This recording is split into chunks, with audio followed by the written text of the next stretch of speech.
Hello दोस्तों, कैसे हो आप सभी। तो कल हमने बात की थी कि पुर्तगालियों के बारे में। पुर्तगालियों कैसे सफलता का काम क्या कर रहता है, क्योंकि उन्हें ब्राजील में सोने की खाने मिल गए थे। और उन्होंने बात उनकी धार्मिक पुर्तगालियों की धार्मिक नीति ने धार्मिक नीति में उन्होंने भारतीयों का धर्मांतरण करने का प्रयास किया है। और अल्बुकर्क ने पुर्तगालियों से भारतीय महिलाओं से शादी करने के लिए कहा था, और अरब व्यापारियों ने पुर्तगालियों का विरोध किया। दूसरे नंबर पे पढ़ेंगे हम डच या नीदरलैंड के लोग। दूसरे नंबर डच या नीदरलैंड के लोग।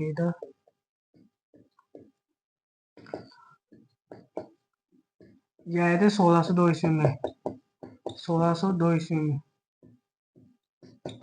एक व्यक्ति आता है, उसका नाम था, मैं लिख रहा हूँ आप लिख लें, कार्नेलियन कार्नेलियन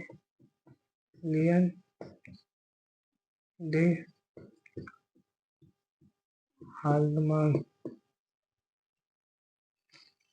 कार्नेलियन हार्डमैन जो पहला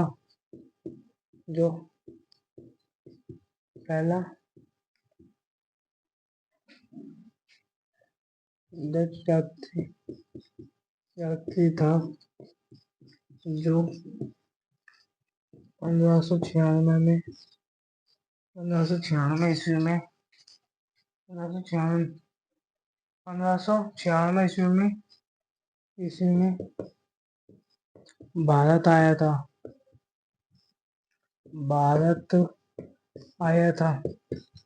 कार्नेलियन डे हार्टमान जो पहला डच यात्री था, जो 1596 ईस्वी में भारत आया था। अब आज यह भारत में आते इन्होंने क्या की थी, डचों ने एक फैक्ट्री की स्थापना की थी 1602 में। मसूलीपट्टनम में एक फैक्ट्री की स्थापना की थी। और ये आते पहले तो इन्होंने एक कंपनी खोली थी, ईस्ट इंडिया कंपनी, मतलब डच ईस्ट इंडिया कंपनी। और 1602 ईस्वी में भारत में इन्होंने 1602 ईस्वी में डच ईस्ट इंडिया कंपनी की स्थापना की। Dutch east India Dutch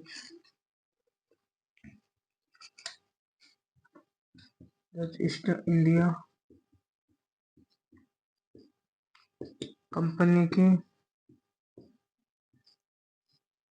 company की शुरुआत की थी। डच आते हैं भारत में आकर एक कंपनी की स्थापना करते हैं। शुरुआत की थी, कंपनी खोली, डचों के द्वारा खुली गई थी, डच ईस्ट इंडिया कंपनी 1602 में। अब यह कंपनी भारत में प्रथम शेयर होल्डर कंपनी थी। ये कंपनी में पहली बार मतलब बहुत सारे लोग मतलब शामिल होते, मतलब जैसे आप भी कोई कंपनी के शेयर खरीदते हो ना, वैसे इस कंपनी के शेयर खरीदे थे लोगों ने, और लोगों का थोड़ा थोड़ा हिस्सा था इसमें।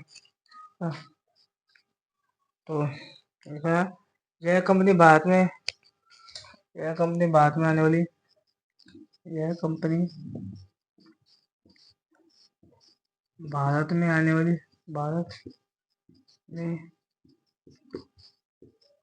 वाली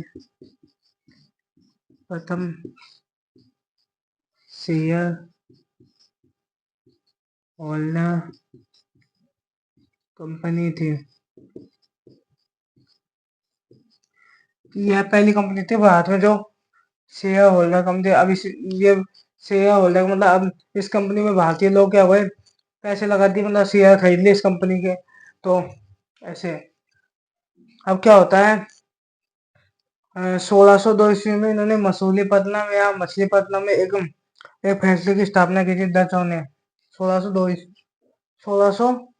ईस्वी में 1609 नहीं 1605 ईस्वी में 1605 ईस्वी में 1605 ईस्वी में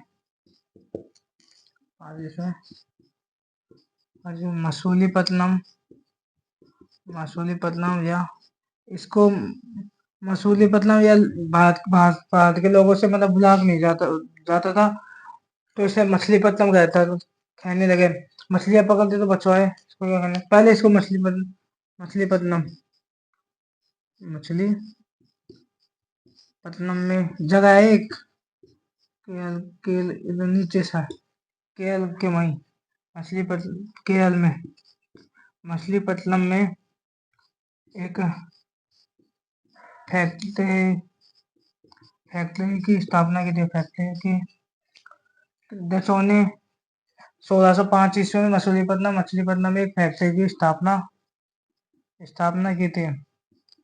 स्थापना।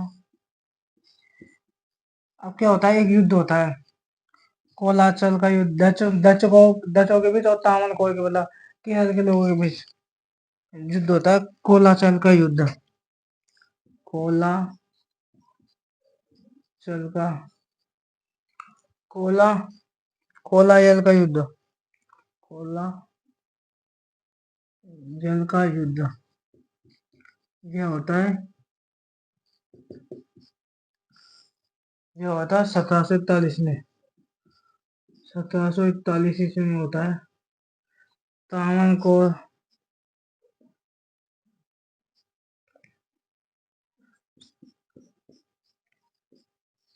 कोर वर्सेस डचों के बीच एक युद्ध हुआ, कोलायल का युद्ध 1741 में तामन व डचों के बीच।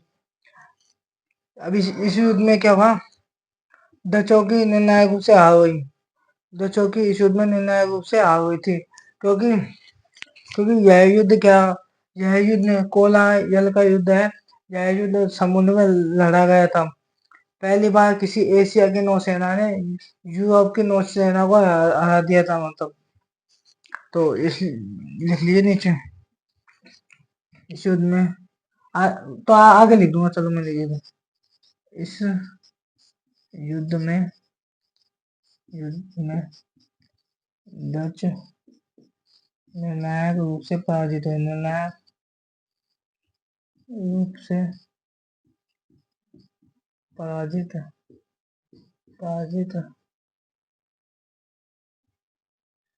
हुए थे। इस युद्ध में डच निर्णायक रूप से पराजित हुए थे।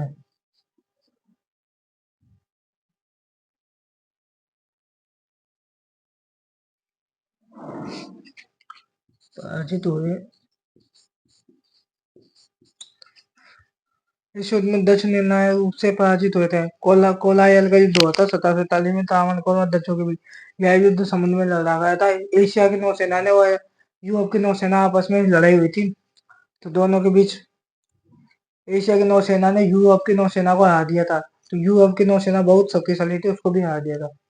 तो यह उतार लीजिए आप, कोलायल का युद्ध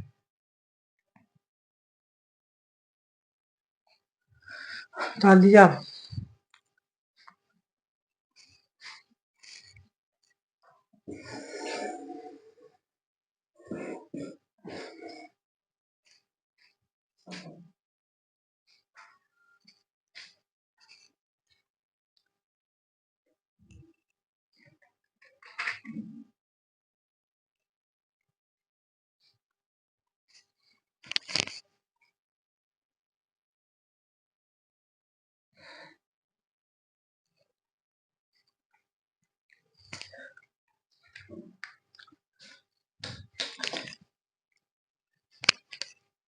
इसमें आपको समझाने वाली कोई बात नहीं है, ये तो ऐसे ही देखना है आपको।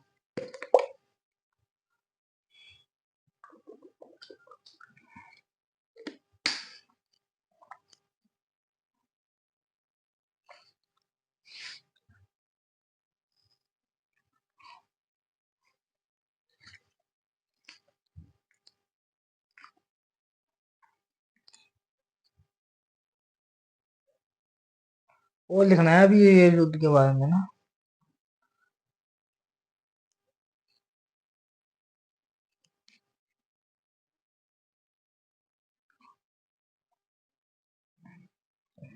बता रहा हूँ।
इस युद्ध में डचों की निर्णायक रूप से पराजित हुए।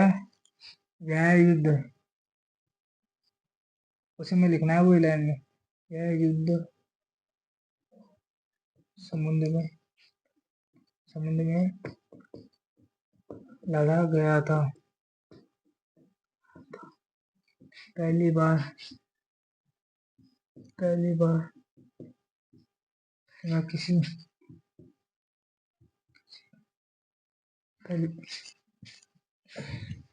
पहली बार किसी एशिया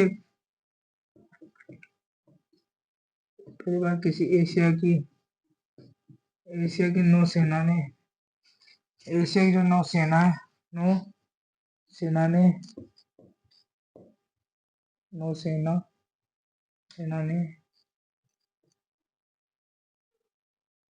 ने यूरोपीय नौसेना को हरा दिया था।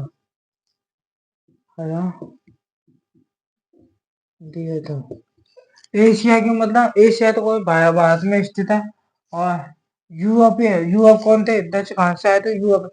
तो एशिया की नौसेना ने यूरोपीय नौसेना को हरा दिया था, है ना। अब उसके बाद में हरा देने के बाद में अभी यह युद्ध होने के बाद एक युद्ध होता है, मतलब अब ये क्या कहते हैं, हारने के बाद में डच ने न्याय रूप से पराजित हो गए, तो डचों ने चिनसुआ बंगाल में मतलब एक फैक्ट्री की स्थापना कर ली थी। यहाँ से आ गए थे तामुलकोट से आकर, और डचों ने चिनसुआ बंगाल में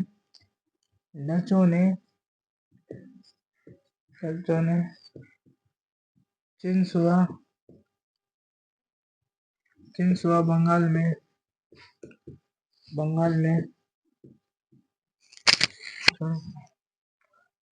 बंगाल में एक फैक्ट्री की स्थापना कर ली थी। डचों ने चिनसुआ बंगाल में एक फैक्ट्री की स्थापना कर ली थी। उसके बाद में फैक्ट्री की स्थापना करने के बाद में चिनसुआ बंगाल में अब एक युद्ध होता है 1739 में, 1759 में। यह युद्ध था बेदारा, इंग्लिश में इसको बेदारा चिनसुआ का युद्ध।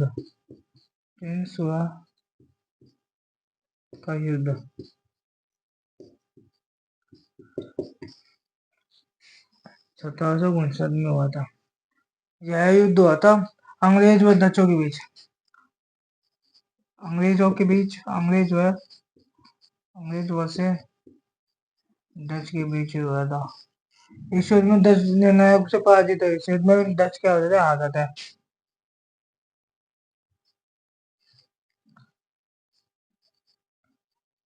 इस युद्ध में भी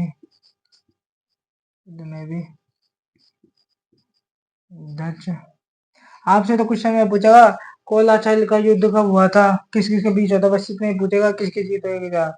और बेदा चिनसुआ का युद्ध पूछ सकता है, ऐसे आपसे ज्यादा डिटेल में नहीं पूछेगा। इस युद्ध में भी डचों की निर्णायक रूप से हार हुई। हार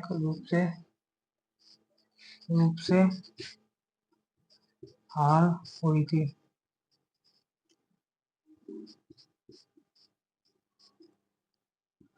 इस युद्ध में भी डचों के निर्णायक रूप से हार हुई थी। बाद में डचों की जो डचों ने जो चुनौतियां दे रखी थी ना, वह समाप्त हो गई। बाद में डचों की चुनौतियां दे रखी थी, हम ऐसे कर देंगे, हमसे अच्छा मतलब हम राज करेंगे तुम्हारी बात पे, ऐसे डचों की भारत में चुनौतियां थी। डचों की भारत में चुनौतियां खत्म हो गई थी।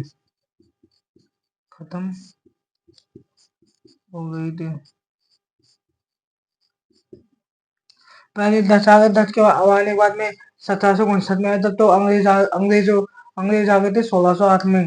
तो अंग्रेजों का शासन, अंग्रेज शासन कर रहे थे भारत में, अंग्रेज भी तो थे। तो अंग्रेज और डचों के बीच में युद्ध होता है, इस युद्ध में डचों की निर्णायक रूप से हार हुई थी। डचों की भारत में चुनौतियां खत्म हो गई।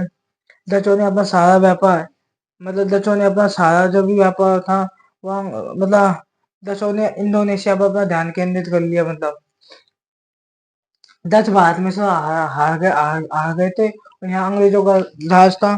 तो डचों ने क्या किया, इंडोनेशिया पर अपना अधिकार केंद्रित कर लिया था।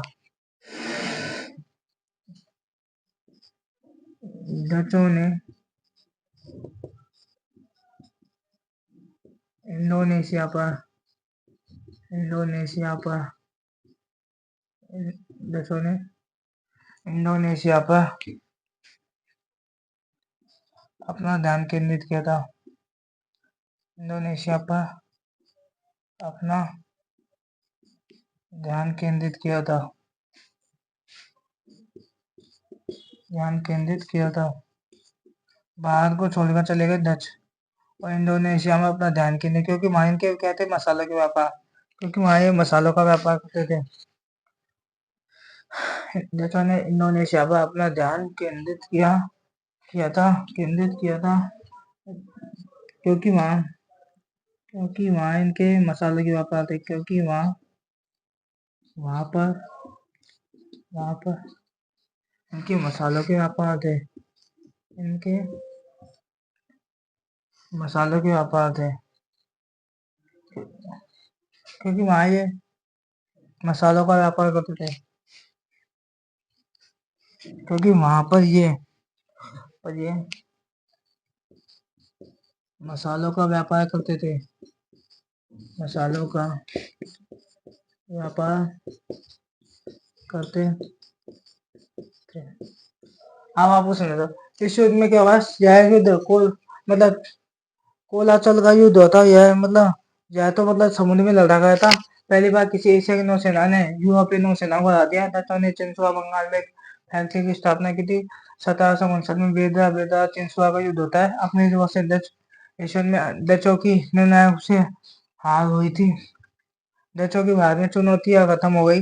डचों ने इंडोनेशिया पर अपना ध्यान केंद्रित किया था, क्योंकि वहां पर इनके ये मसाला क्योंकि वहां पर इनके मसालों को क्योंकि वहां पर ये मसालों का व्यापार करते थे, इसलिए क्योंकि अंग्रेजों का शासन था भारत में, इसलिए। तो आप बता लीजिए, तो मैं आगे लिखूंगा ना।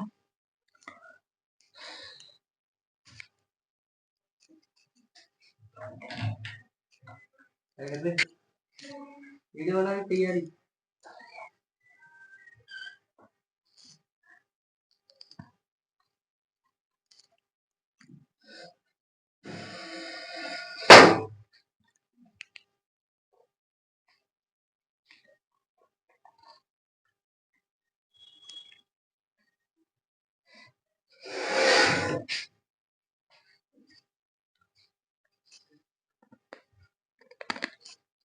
बता लिया, तो और कमाए हम।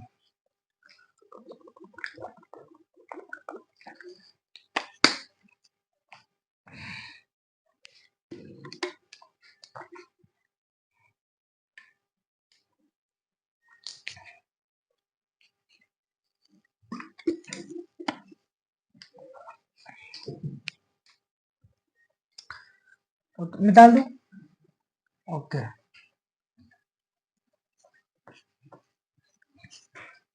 तो आपने उतार लिया होगा। आपको डेली डेली याद करना है रिवीजन। यदि आप रिवीजन नहीं करोगे तो आपका सिलेक्शन नहीं होगा।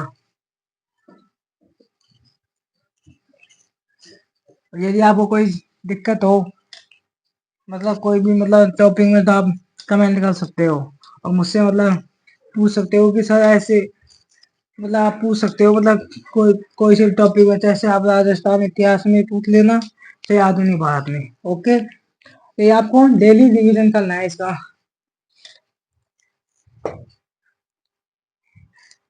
आईएएस के एग्जाम इतनी कठिन नहीं है जो आप सोच रहे हो। आईएएस हर कोई निकाल सकता है, यदि तैयारी करने वाला होना चाहिए। जो मैं डेली पढ़ा रहा हूँ उसको याद करना है, आपको रीडिंग करनी है डेली ना। और ये मोबाइल चलाने में कुछ नहीं रहता, मोबाइल और रील देखने में।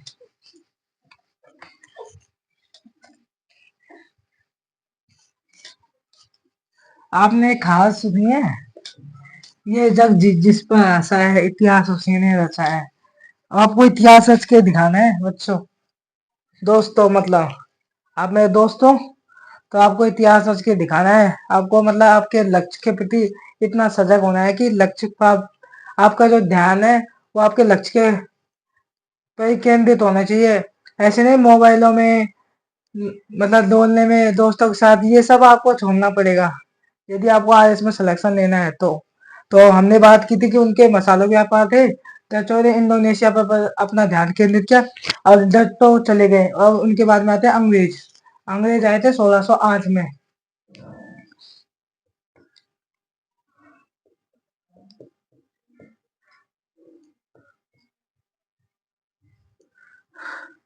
अंग्रेज आए थे 1608 ईस्वी में।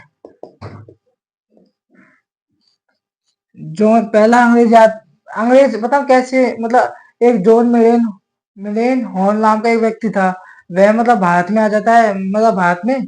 और वह मतलब फर्जी था, वह फर्जी मतलब खुद को ही मतलब ऐसे बोलता था कि मैं इंग्लैंड से आया हूँ और मैं मतलब जेम्स मतलब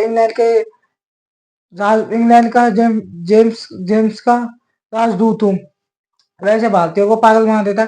एक भारतीय जब आया था, आता जॉन मिलियन हॉल, तो वह आते मतलब कोट पैंट पहन के आया था, मतलब अंग्रेजों के जो देश थे उसमें आया था। तो उस समय शासन कर रहा था जहांगीर। जहांगीर से मिला तो जहांगीर खुश हो गया, तो ऐसे सलाम किया करता था उसके मतलब ऐसे मतलब अच्छा मतलब बोली भी उसकी अलग थी, वो गोरा था। तो उसने मतलब बोली भी इंग्लिश में बोल रहा था, तो जहांगीर मतलब खुश हो गया, फिर वो चला गया था ना। उसकी मतलब भारत में मृत्यु हो गई थी। तो उसके बाद में दूसरा मतलब जो उसके बारे में पता चला कि इसको इंग्लैंड में कि हमारा कोई फर्जी राजदूत मर गया है, इंग्लैंड में वो खुद को राजदूत बताया। तो इंग्लैंड में से एक इंग्लैंड के जेम्स मतलब एम्स का एक राजदूत आता है। इंग्लैंड में से एक जेम्स प्रथम का एक मतलब इंग्लैंड के लोग एक जेम्स प्रथम का एक राजदूत नामक राजदूत भेजते हैं, और एक व्यक्ति को भेजते हैं इंग्लैंड से। ये तो फर्जी था, कौन, जॉन मिलियन होल। तो फिर एक और आता है कौन, कैप्टन हॉकिंस। वह आके क्या करता है, भारत में आता है। भारत में आने के बाद में भारतीयों भारतीयों की बोली सीखता है, फारसी भाषा सीखता है, भारतीयों के रीति रिवाज कैसे बोलना, कैसे सम्मान करना, वो सब सीख लेता है। जब वह जहांगीर से मिलने के लिए जाता है, तो 1608 में आता है, 1609 में जहांगीर से आगरा मिलता है। जो जहांगीर से मिला तब जहांगीर को व्यापारिक रियायतें लेने के लिए आया था ये, मतलब कैप्टन हॉकिंस हेक्टर नामक जहाज में। तो ये मिलता है तो जहांगीर कुछ नहीं हुआ। जहांगीर ने ये कैसे है, क्योंकि वह मतलब भारतीय के साथ भारतीय जैसे उसको प्रणाम करते वैसे प्रणाम कर रहा था, वैसे ही बोल रहा था। तो मतलब इसमें वेशभूषा भी उसने चयन की थी। तो मतलब वो जहांगीर इतना पसंद नहीं हुआ उससे। तो वो जैसे ही कैप्टन हॉकिंस बोलते सर आपसे बात करनी है, तो 3 साल हो गए वो उसने बात नहीं की। तो वो कैप्टन हॉकिंस भी जहांगीर दारू पीता था, वह भी दारू पीने लगा। कैप्टन मतलब जहांगीर उससे मना कर देता कि आज नहीं कल बात करेंगे, आज नहीं कल बात करेंगे, क्योंकि जहांगीर कुछ नहीं हुआ था।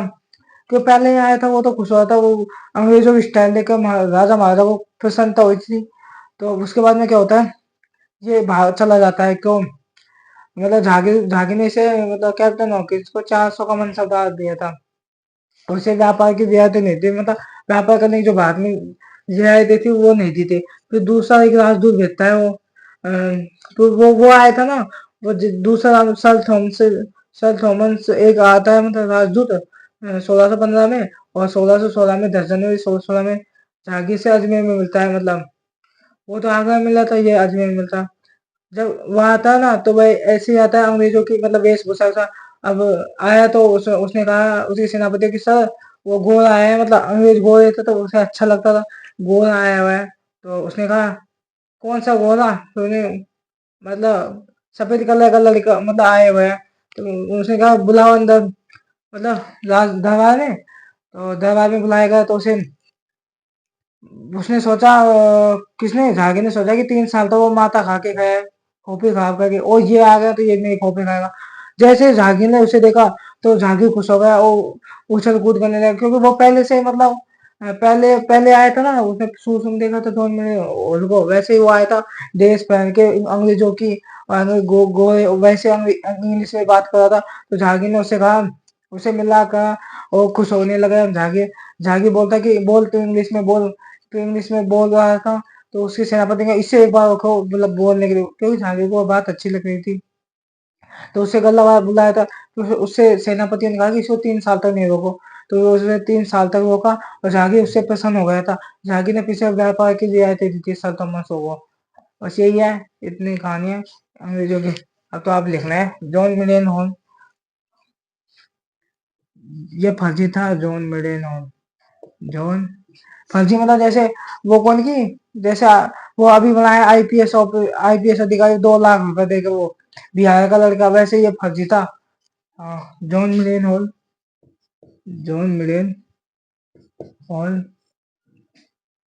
प्रथम अंग्रेज था। जॉन मिलियन हॉल प्रथम प्रथम अंग्रेज था। प्रथम अंग्रेज था जो भारत में जो भा,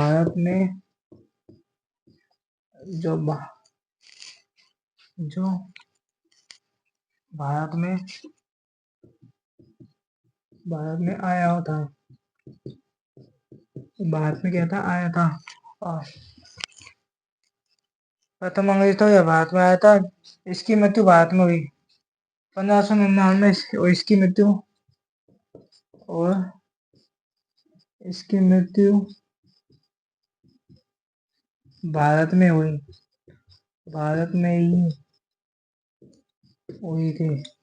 यह आया था जॉन मिलियन हॉल प्रथम अंग्रेज अंग्रेज था, अंग्रेज जाति था।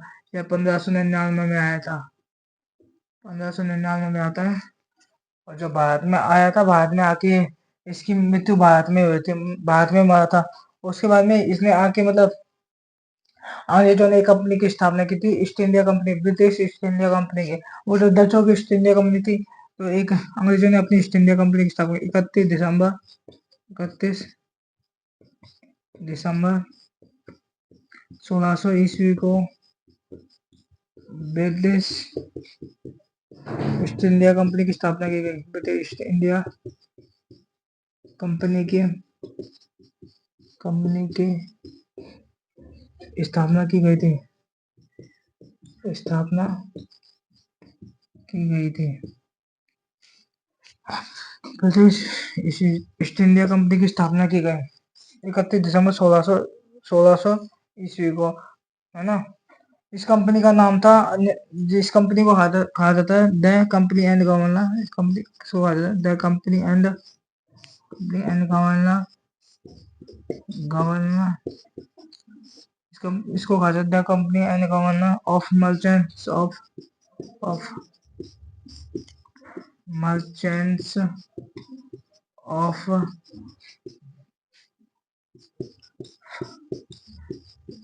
London trading into the East Indies, trading into the East Indies, East Indies। ये कंपनी का नाम था, ब्रिटिश ईस्ट इंडिया कंपनी का नाम, the company and governor of merchants of London trading into the east India. मतलब ये company आई भारत में। अब इस कंपनी के क्या थे, शेयर होल्डर थे, 217 शेयर होल्डर थे। इसका एक गवर्नर बनाया गया था। और क्या थे, मर्चेंट से किसके लिए आई थी, लंदन में ट्रेडिंग के लिए, ट्रेडिंग के कार्य करने के लिए आई थी। कौन, ब्रिटिश ईस्ट इंडिया कंपनी। अब इसका अन्य नाम, कंपनी का अन्य नाम था, अन्य नाम, अब इसका अन्य नाम था ब्रिटिश इंडिया कंपनी का, इसको कहा था कि जॉन कंपनी। ये जो कंपनी कौन लेके आया था, जॉन मिलियन हॉल। तो किसके नाम पे थी, जॉन कंपनी। इसे जो पहला इसे कहा जाता है जॉन कंपनी, जॉन कंपनी। अब जॉन तो ब्लैक नहीं आया भारतीयों से, तो इसे कहा जाता है बहादुर कंपनी, बहादुर कंपनी, बहादुर कंपनी, जॉन कंपनी, बहादुर कंपनी। अब बहादुर कंपनी में बी से क्या हुआ, बाबू कंपनी कर दिया इसको, बहादुर कंपनी, बाबू कंपनी, जिसके अन्य नाम थे बाबू कंपनी, बाबू कंपनी। और, और इसका एक नाम वो था, merchant adventure company, merchants adventure adventure company company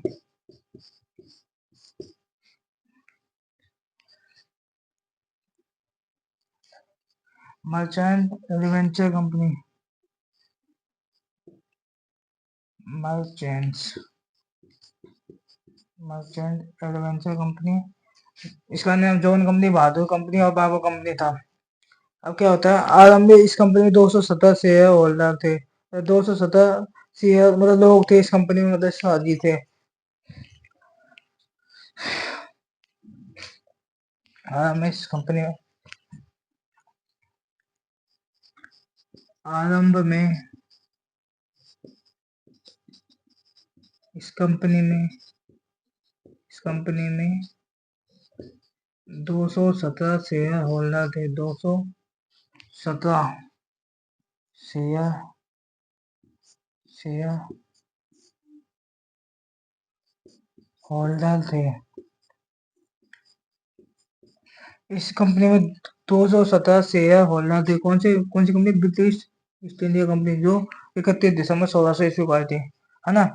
तो फिर इस कंपनी को मतलब भारत में चलाने का अधिकार भी तो देना चाहिए। तो इसको एक ब्रिटिश कानून ने इसको कंपनी को 15 वर्ष का एक अधिकार दिया। पहले तो 15 वर्ष का एक अधिकार, तो 15 साल तक कंपनी चला सको। 15 साल होने के बाद में जो फिर से 20+20 के लिए बढ़ाता गया, 20-20 साल बढ़ाते गए। तो इसे तो आपको लिख देता हूँ मैं। ब्रिटिश कानून ने ब्रिटिश कानून ने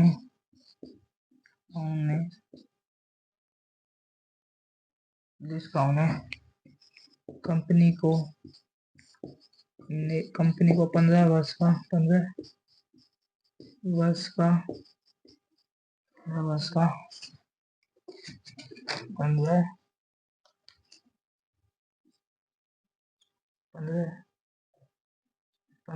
का एकाधिकार दिया था। एकाधिकार दिया था। ब्रिटिश कानून ने कंपनी को 15 साल मतलब 15 साल का एक अधिकार दिया था। मतलब अधिकार दिया कि तुम 15 साल तक मतलब चला सकते हो कंपनी। इस कंपनी 217 शेयर होल्डर थे। इस कंपनी का जॉन कंपनी, बहादुर कंपनी, बाबू कंपनी। इस कंपनी का पूरा नाम था the company and governor of merchant of London trading east Indies into the east Indies merchant adventure company. 31 दिसंबर 1600 ईस्वी को ब्रिटिश ईस्ट इंडिया कंपनी की स्थापना की गई थी। और जॉन मेडन हॉल प्रथम अंग्रेज यात्री था, जो 1599 में भारत आया था। अंग्रेज यात्री 16 साल में। इतना उतार लीजिए, तो आगे लिखूंगा।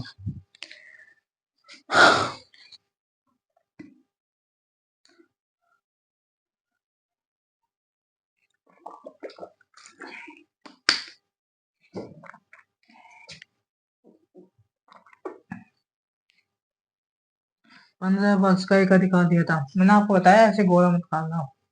15 वर्ष का एक अधिकार दिया था।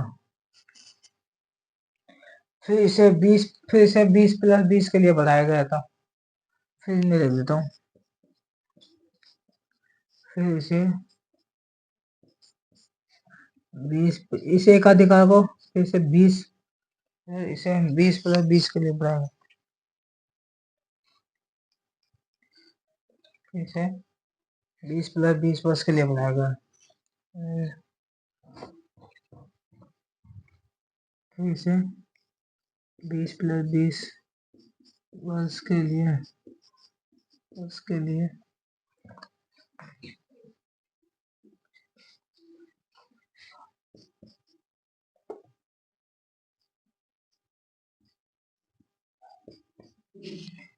फिर से 20+20 वर्ष के लिए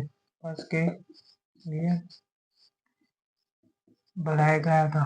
किसे? एक अधिकार को।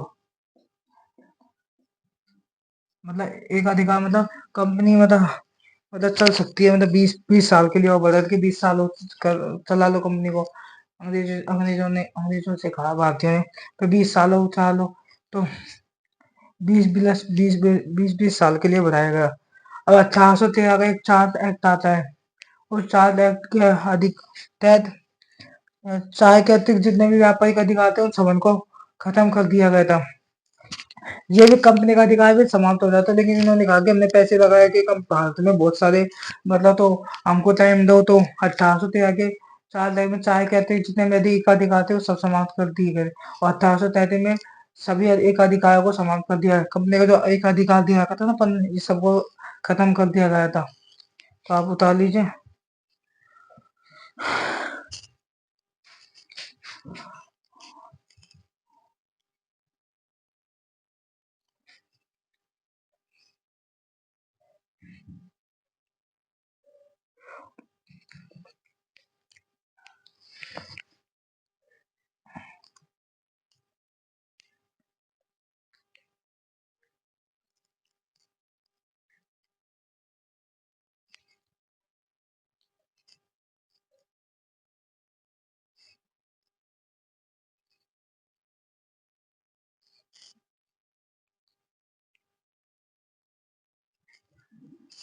उतार लिया होगा आपने। आपको यह है बस डेली डेली याद करना है।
मैं 1813 ईस्वी के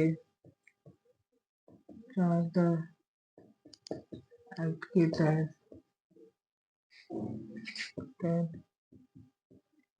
चाय के अतिरिक्त व्यापार को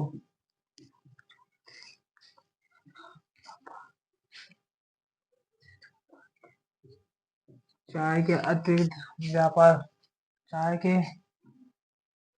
अतिरिक्त व्यापार को चाय के अतिरिक्त अन्य अन्य चाय के अतिरिक्त अन्य सभी व्यापारिक अधिकारों को अन्य सभी व्यापारिक अधिकारों को समाप्त कर दिया गया था। अधिकारों को समाप्त कर दिया गया था। 1835 ईस्वी के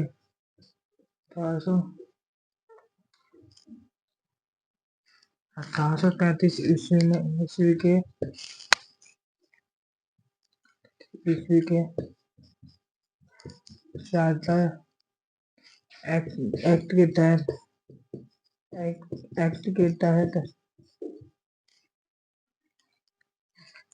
चाय के एक अधिकार को भी मतलब चाय के व्यापार को है दिया और चाय के अतिरिक्त जितने व्यापार थे उन सबन को समाप्त कर दिया गया था। और 1833 ईस्वी के चार्टर एक्ट के तहत चाय के व्यापार को भी मतलब कंपनी खा के हमारे चायों के बागान लगे हुए हैं, तो हम कैसे आप समाप्त कर सकते हैं एकाधिकार? तो हमें 20 वर्ष का एकाधिकार दे दो। तो पहले तो चाय के थे जितने व्यापार थे उनको समझ को खत्म किया गया। 1833 ईस्वी के चार्टर एक्ट के तहत चाय के व्यापार को भी चाय के चाय के एकाधिकार व्यापार को भी चाय के एकाधिकार अधिकार व्यापार व्यापार को भी समाप्त कर दिया गया। व्यापार को भी समाप्त कर दिया गया था। चाय के अतिरिक्त चाय के व्यापार को समाप्त कर दिया गया था। अब क्या होता है, चाय के मतलब व्यापार और 1608 में एक इंग्लैंड के जेम्स प्रथम का एक राजदूत आता है, उसका नाम था कैप्टन हॉक। इसमें आपको बताया 1608 ईस्वी में इंग्लैंड के जेम्स प्रथम का राजदूत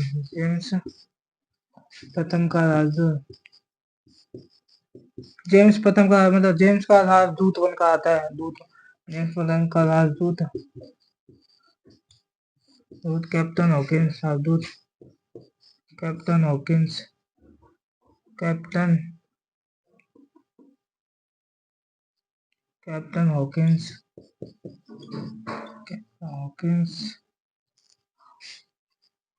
भारत आया था 1609 ईस्वी में। इसने 1609 ईस्वी में आगरा में मुगल बादशाह जहांगीर से मुलाकात की थी। जहांगीर से मुलाकात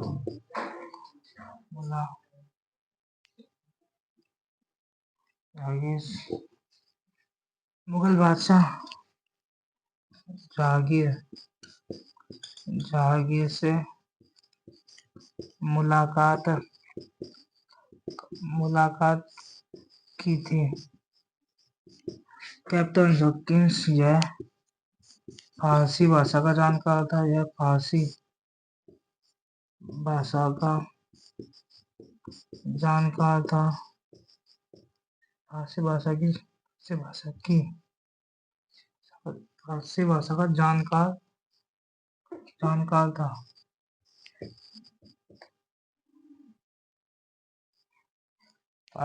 का जानकार था। जहांगीर ने इसे 400 का मनसब दिया था।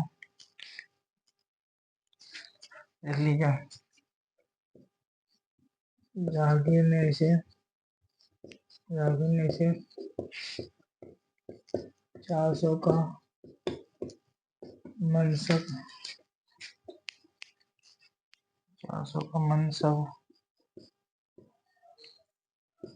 मनसब दिया था। जहांगीर ने इसे 400 का मनसब दिया था, लेकिन व्यापारिक रियायतें नहीं दी थी। लेकिन इसे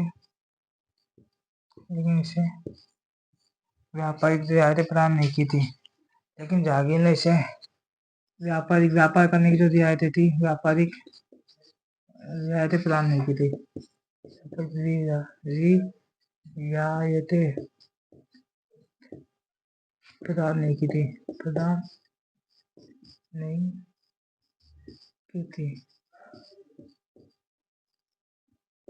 जहांगीर ने इसे व्यापारिक रियायतें प्रदान नहीं की थी। यह 3 वर्ष तक आगरा में रहा। कौन? Captain Hawkins. यह 3 वर्ष तक आगरा में रहा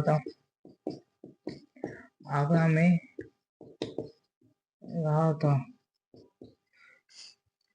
जो है हॉकिंस नामक जहाज में कैप्टन हॉकिंस यह हॉकिंस हेक्टर नामक जहाज में यह हॉकिंस हॉकिंस हेक्टर हेक्टर नामक हॉकिंस हेक्टर नामक जहाज में भारत आया था।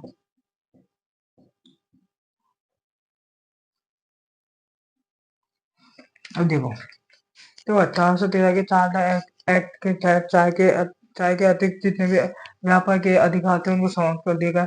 1833 के चार्टर एक्ट के तहत चाय के अधिकार को भी व्यापार को भी समाप्त कर दिया गया।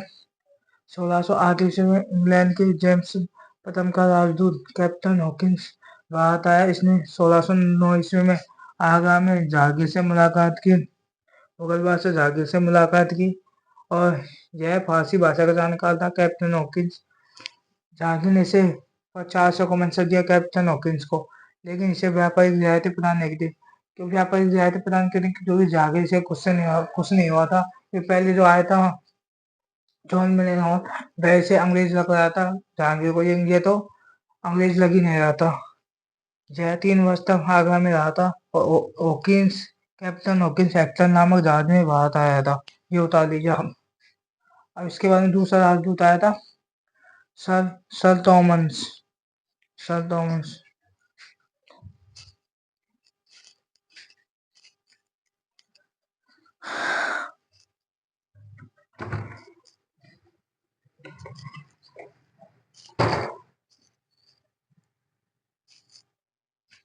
हाँ, बना ली।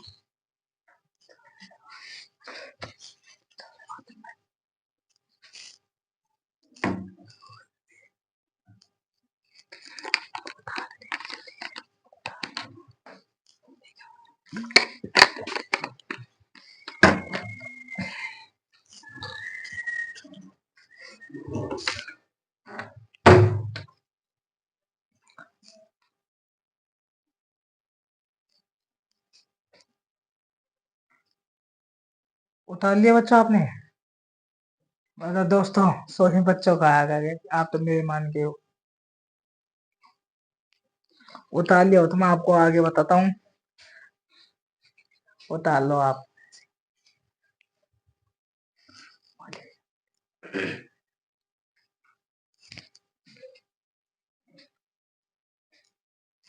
उतार लीजिए आप, और कोई दिक्कत आए ना तो पूछ लिया करो, कमेंट कर दिएगा।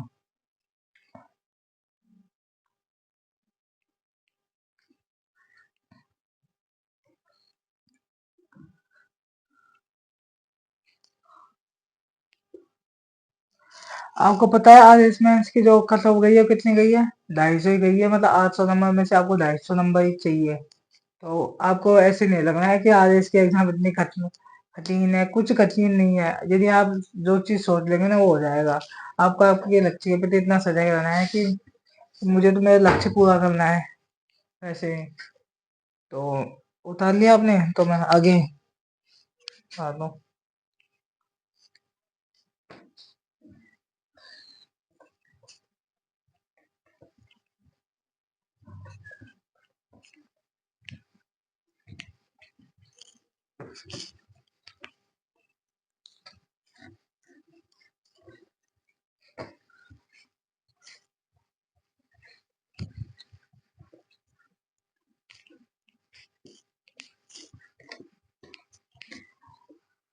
दूसरा इंग्लैंड के जो जेम्स जेम्स प्रथम है उसका दूसरा राजदूत आता है। ये तो चला जाता है कौन? Captain Hawkins.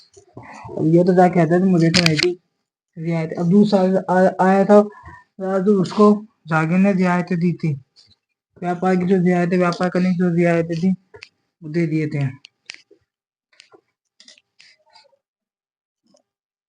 अब 10 जनवरी 1616 को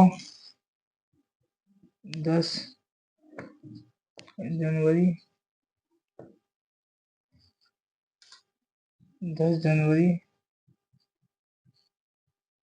1616 ईस्वी को सर टॉमन सर टॉमन सर टॉमन भारत आया था। 1615 में भारत आया था। 10 जनवरी 1616 को तो वह अजमेर में मिला था जागीर से। 1615 ईस्वी को 1615 ईस्वी को सर टॉमन भारत आया था। यह इंग्लैंड के यह जेम्स प्रथम का यह यह यह इंग्लैंड के जेम्स प्रथम का दूसरा राजदूत था। पहला कौन था? कैप्टन हो गया, ये दूसरा राजदूत था। 10 जनवरी 1616 ईस्वी को इसने अजमेर में सर टॉमन ने अजमेर में जहांगीर से मुलाकात की थी।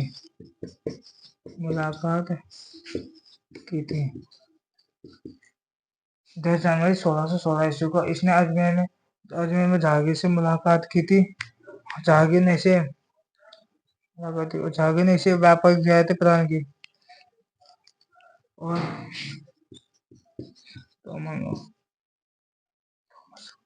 सर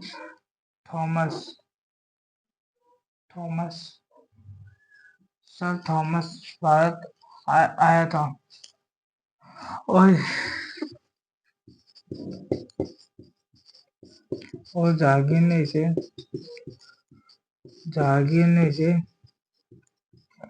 व्यापारिक रियायतें प्रदान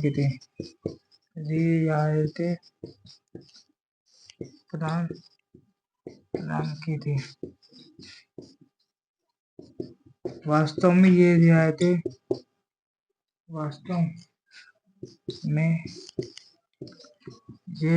रियायतें जहांगीर के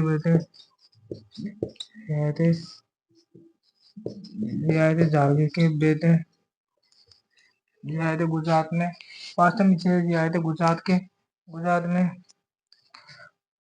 गुजरात के गवर्नर खुर्रम के पास थी। गुजरात के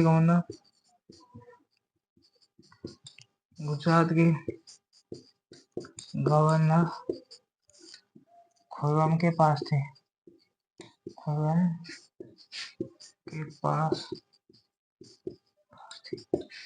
उतार लीजिए आप कि 1615 ईस्वी में सर थॉमस भारत आया था और इंग्लैंड के जेम्स प्रथम का दूसरा राजदूत था। 10 जनवरी 1616 को इसने अजमेर में जहांगीर से मुलाकात की और जहांगीर ने इसे व्यापक रियायतें प्रदान की थी और ये रियायतें गुजरात के खुर्रम के पास थी। उतार लीजिए आप। आज के लिए इतना ही और कल बताएंगे फिर आपको ना। आज के लिए थैंक यू, धन्यवाद। वीडियो आपको अच्छी लगे तो लाइक करना और शेयर करना।